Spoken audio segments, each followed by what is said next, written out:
Students gathered this morning outside the library in downtown Tucson. Thousands then marched in the streets all the way to the U of A Mall, where several speakers implored lawmakers to make changes to gun laws. 9 on your side's Ivan Rodriguez was there listening. He joins us now with what he heard. Ivan? Kevin, people of all ages attended today's march, but this nationwide movement didn't end when the march did. Several guest speakers spoke out against gun violence here at this U of A Mall stage. But first, thousands of people gathered at Hakami Plaza, marching more than 2 miles in the March for Our Lives. One young woman at the march said she's marching so no student feels unsafe going to school. I was born just after Columbine, and I can't remember a time where we didn't practice lockdown drills to stay away from a school shooter. And all of the kids who are here today know what it's like to hide in that situation and want to not have to see any more students have to hide and feel unsafe in schools.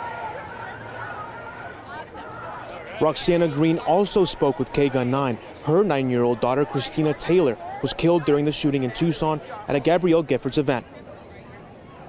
I wish we didn't have to do this. I wish we never met, because I wish she didn't, get shot and my daughter wasn't robbed of her life. But we're very hopeful and we're going to get it done. Tonight on KGUN 9 on your side at 10, hear more from Roxana Green and how she's continued to fight for what she says is common sense gun legislation since her daughter's death. Live at the U of A Mall, Ivan Rodriguez, KGUN 9 on your side. Ivan, thank you. This march is the second national event organized by students since the Parkland, Florida shooting. Thousands of students walked out of class 10 days ago on March 14th. This is Canyon del Oro High School, where Christina Taylor Green would have been a sophomore this year. Students in Tucson remember the day of January 8th, 2011, when our friend and classmate Christina Taylor Green was killed outside of Safeway. And we were not old enough necessarily to speak to our lawmakers, to understand political processes, and to speak out and use our voice. Students observed 18 minutes of silence during that school walkout, 17 for the victims in Florida, and 1 more for Christina Taylor. The National Rifle Association slammed today's marches. On Facebook, they characterized the movement as a sham organized by what they're calling Hollywood elites and gun-hating billionaires.